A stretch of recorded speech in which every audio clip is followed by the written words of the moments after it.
Stop looking for validation from others. This is Tammy C. Walker, the owner of Dreams Are a Reality. I created this channel to provide light and love. How are you? I am pretty good. How do we stop seeking validation from others? Now that is a broad topic. It is as simple as posting, a picture to Facebook or any social media platform and you waiting on somebody to click on it. Now, when you take a picture, because I know when I take a picture and I think it's a good picture of me, I like it. And it is nice to share. I like to share pictures when I get a new hairstyle. That's something I do here and there. But usually if I put that picture out there, I like it.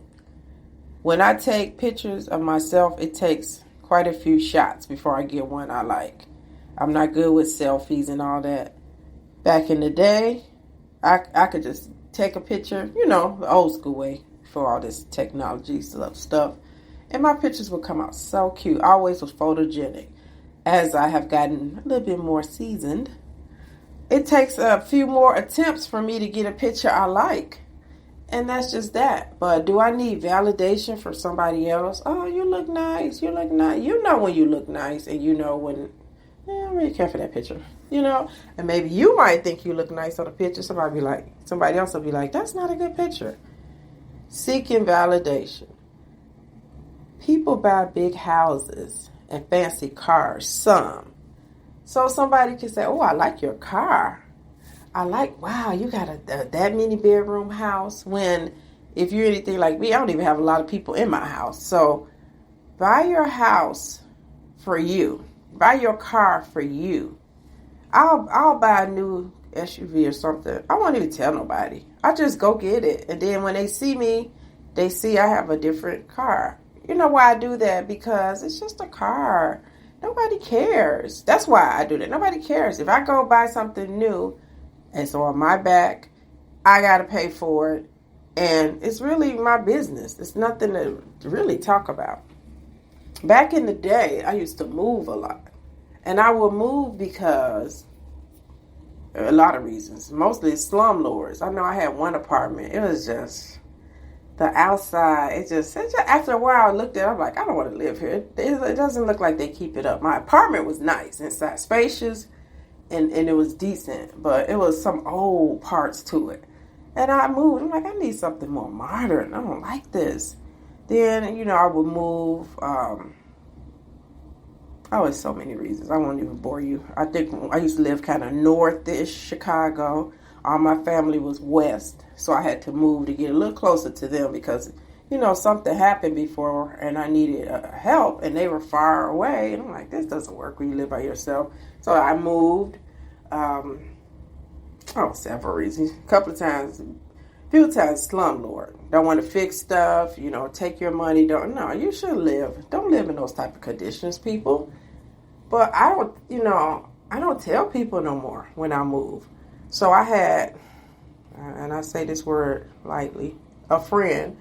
She thought it was funny. You always move it. And why is that funny? Why is it your business?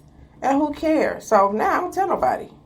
If I move, I only tell my close friends who I know is going to come see me, or they may mail me something. And of course my family, they know. It's nobody's business, because if you're living somewhere and you have a hole in your ceiling and they refuse to fix it, do you supposed to sit there and stay? Or when your lease is up, you take your money and go somewhere that's a better experience. Now, I'll admit, I hate moving. It's a royal pain. I even moved here from another apartment here.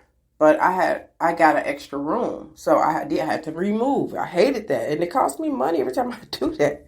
But you want to be happy. But I don't need validation why I moved from my one bedroom to a bedroom and a den. Who cares? It's my money. It's my space. So I don't need approval or validation. Why do we seek validation? Some men to say this about ladies. Y'all do it for us. Put on our makeup. We might wear lashes. I know I do. I paint my own nails and, just keep myself up. Yeah, I do it for us. No, I don't do it for validation. And I don't do it for a man. I do it for me. I do that because growing up, I saw my mom walk by. She'd be going to work. And when she would walk by, a whiff of perfume would hit me in the face. And I would look at her, and she would have on a nice skirt, beautiful sweater. Her nails would be painted with couple of pretty rings on, long flowing hair. And she'd have on some makeup. She wasn't a big makeup wearer, but she would have on her makeup. She would look stunning. And I admired my mom for looking beautiful and showing her femininity. And I said, hey, I want to be like that. And so as I became a teenager, I would go to school, not as made up as her or cute as her, but I would look cute. And that's how I started carrying myself. And so somebody told me one day, many moons ago, how do you do that every day? I said, huh? How do I do what? Dad, you always look dressed up. Your hair is always nice. You always look nice. I said, it's habit. I've been doing it since I was 16. And I'm still doing it to this day. When you look good, you feel good. When you take the time to spruce yourself up, you feel good. Now, I see some ladies, they just look like they just throw stuff on, like a jogging suit, and go out the door. And they still look fresh. They look nice. But then some, they look disheveled, and look like they don't care. And I notice sometimes the mood matches. I'm not saying you got to be dressed to the nine every day, step out the house in a red bottom shoe every day, a suit, blazer and some trousers as a lady, a shopper. No. Now, if you're a banker or something, you do need to look presentable, or whatever your profession. Real estate agent, to me, you need to look nice. But you don't have to look scummy and bummy. I wear a t-shirt to work because I work for a youth agency. So I have a hoodie or a t-shirt or a polo with my emblem. I don't have to wear that every day, but I wear it a couple times a week to represent. And I still put on a nice necklace sometimes or some pretty earrings. It doesn't mean I have to look, ran over. When you look good, you feel good. But don't do it for validation. Do it because it makes you feel good. It really does make you feel good when you look better. It should. Validation. Somebody hurts your feelings so bad. Now you need validation, or you need to explain to them what they did. 9 times out of 10, 2 to 3 things are happening. They already know they hurt your feelings. They don't care. And the third one is they are not going to take responsibility. Even though they're wrong, they know they're wrong, they're going to switch it on you. Like the adult child looking for validation from the dad that wasn't there. Well, I did that because your mom wouldn't let me see you. Highly true. Maybe, maybe not. We don't know. Oh, well, I was just so busy trying to find myself. Okay. So is that going to make you feel better because you need validation from dad? He's not going to validate you. It takes a mature person to say, man, I wasn't there. I'm sorry, son. I'll do better now. Now we can start anew. Now they're going to end up blaming you or somebody else. So the validation we're seeking is probably not going to be received. What's the main thing people say when they break up with somebody? I want closure. He didn't give me closure. I done had so many breakups, be it long term, be it short. I shouldn't say so many, but I've had a few. Did somebody ever just pick up the phone? Hey, Tammy, this is Brian. That's my fake guy. I always use that name. I just want to let you know that, I know things didn't end on the best note, but I want to give you the closure I feel you deserve. You are a great woman, somebody I definitely saw myself with for a while, but I just had a change of heart. I didn't have the heart to tell you. This is the closure that I know that you were looking for. They're not going to do that. You break up with somebody, you already know you done crushed their feelings. Who want to go back and try to fix that? Oh, no, I'm not dealing with that. Good luck. She'll be okay. She'll understand. She probably got somebody new anyway. Or they may break up with you. They maybe have mental issues. You don't know why people break up with each other. It's a bad time for them. They are overcome with a lot of stuff. And they just can't, right now they can't fix their mind on a relationship.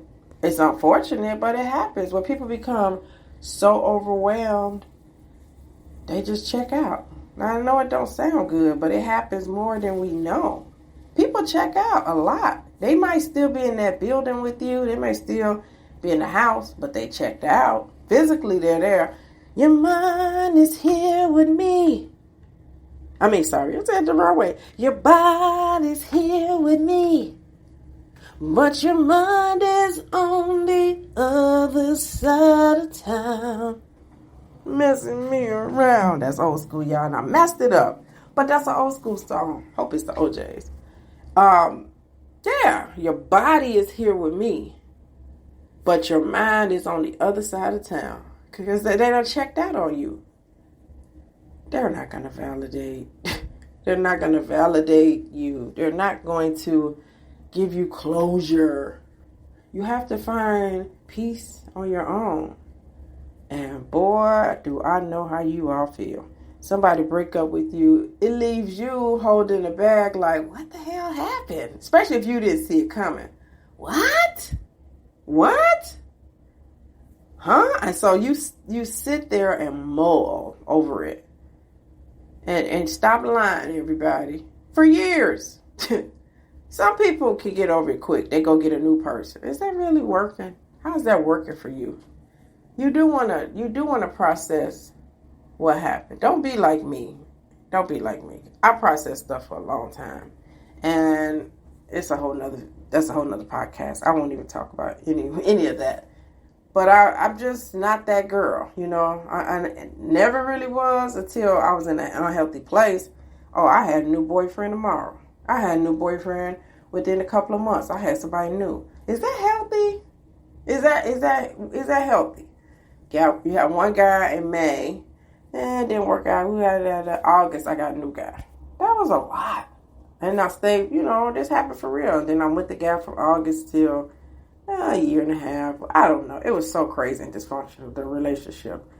And then I break up with him. Then I'm talking to different guys. Nothing serious. It was messy for me. Not my style, Of course, 20-some years ago. Different person now.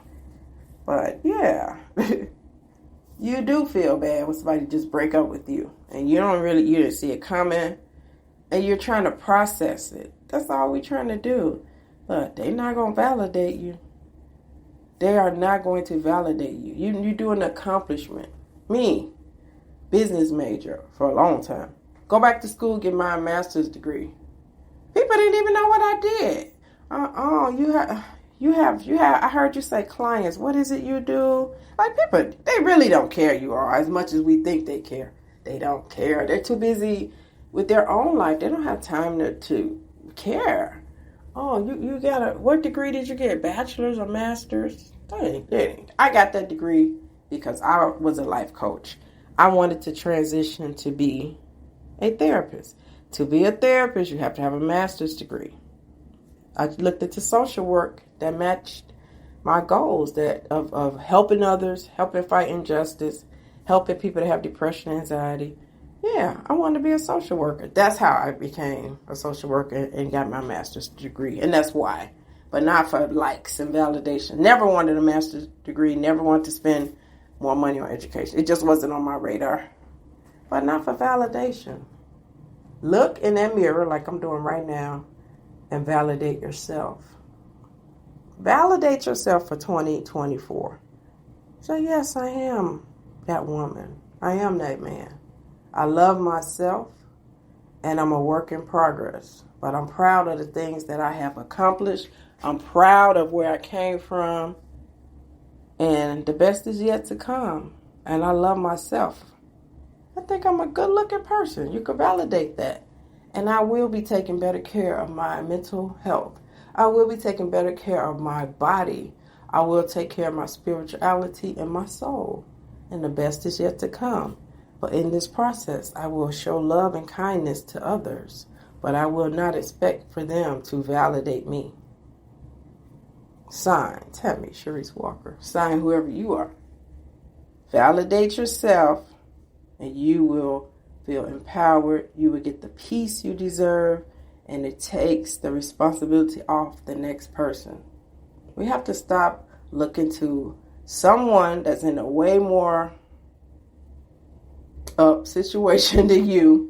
They might not even be where you are in life. You know what I'm saying? I'm like on their path of knowledge, their path of spirituality, their journey. They may have just discovered God or whatever they believe in. They may just have entered that path, and we want them to be all of these things for us.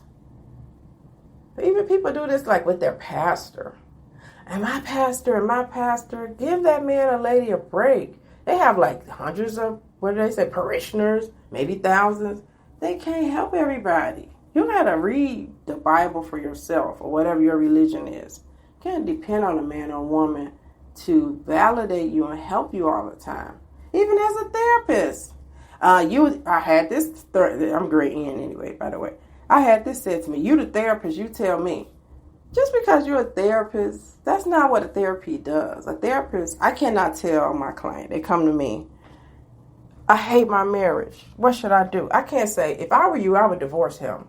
Because if they divorce him, they're going to come back and say, because of you, I got a divorce. Now my 401k is tied up. I've been in this divorce proceedings for 2 years. You should have never told me. I'm going to sue you. That's why I have malpractice insurance.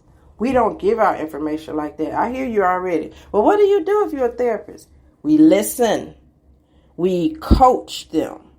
We have empathy and we hold a space.